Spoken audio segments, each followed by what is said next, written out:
கோவை கவுண்டர்மில் பகுதியில் உள்ள கொங்குநாடு கலை அறிவியல் கல்லூரியின் 50வது ஆண்டு பொன் விழாவை முன்னிட்டு கட்டப்பட்ட ஸ்ரீமதி தனலட்சுமி ஆறுசாமி பொன்விழா பல்நோக்கு அரங்கத்தை தமிழக ஆளுநர் ஆர்.என். ரவி திறந்து வைத்தார்.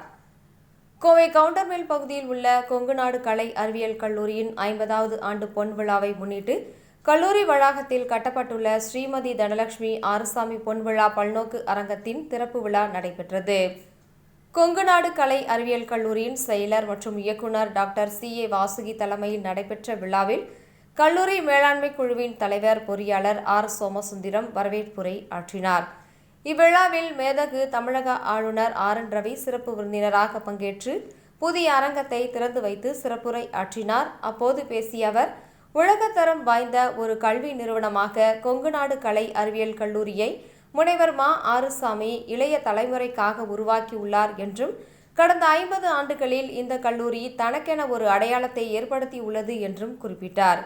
உழைப்பும் உள்ளார்ந்த அர்ப்பணிப்புமே இதன் வளர்ச்சிக்கு காரணம் என்றும், கற்பித்தல் திறனிலும் ஆராய்ச்சி நுட்பத்திலும் சிறந்து விளங்கும் இக்கல்லூரி பொன்விழாவுடன் பவள விழா, வைர விழா ஆகியவற்றை கொண்டாட வேண்டும் என்றும் வாழ்த்தினார்.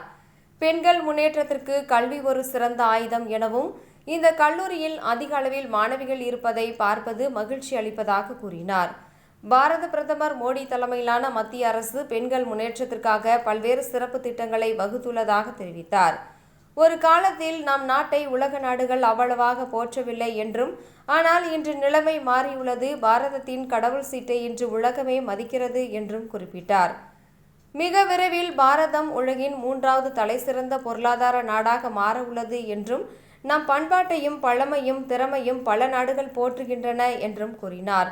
அத்துடன் மகளிர் மேம்பாட்டுக்காக மத்திய அரசு கொண்டு வந்துள்ள முத்ரா திட்டம் உள்ளிட்ட பல்வேறு திட்டங்களை பட்டியலிட்டார். இத்திட்டங்களால் மகளிர் தொழில் முனைவோர்களாக வளர்ந்து நாட்டின் வளர்ச்சிக்கும் துணை செய்கின்றன என்று பாராட்டினார்.